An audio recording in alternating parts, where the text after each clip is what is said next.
అందరికీ నమస్కారం. నేను మీ శ్రీముఖి.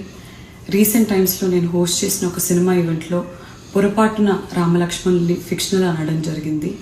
నేను ఒక హిందువుని, నేను దైవ భక్తురాల్ని, అందులోనూ రాముణ్ణి అమితంగా నమ్మేదాన్ని. కానీ నేను చేసిన ఈ పొరపాటు వల్ల చాలా మంది మనోభావాలు దెబ్బతిన్నాయి. ఇలాంటి పొరపాట్లు ఇంకెప్పుడు జరగకుండా వీలైనంత జాగ్రత్త పడతానని మీ అందరికీ మాటిస్తూ, మీ అందరికీ క్షమాపణ కోరుతూ, దయచేసి పెద్ద మనసుతో మీ అందరూ నన్ను క్షమిస్తారని వేడుకుంటున్నాను. జై శ్రీరామ్. అందరికీ నమస్కారం. నేను మీ శ్రీముఖి. రీసెంట్ టైమ్స్లో నేను హోస్ట్ చేసిన ఒక సినిమా ఈవెంట్లో పొరపాటున రామలక్ష్మణుల్ని ఫిక్షనల్ అనడం జరిగింది. నేను ఒక హిందువుని, నేను దైవ భక్తురాల్ని, అందులోనూ రాముణ్ణి అమితంగా నమ్మేదాన్ని. కానీ నేను చేసిన ఈ పొరపాటు వల్ల చాలా మంది మనోభావాలు దెబ్బతిన్నాయి. ఇలాంటి పొరపాట్లు ఇంకెప్పుడు జరగకుండా వీలైనంత జాగ్రత్త పడతానని మీ అందరికీ మాటిస్తూ, మీ అందరికీ క్షమాపణ కోరుతూ, దయచేసి పెద్ద మనసుతో మీ అందరూ నన్ను క్షమిస్తారని వేడుకుంటున్నాను. జై శ్రీరామ్.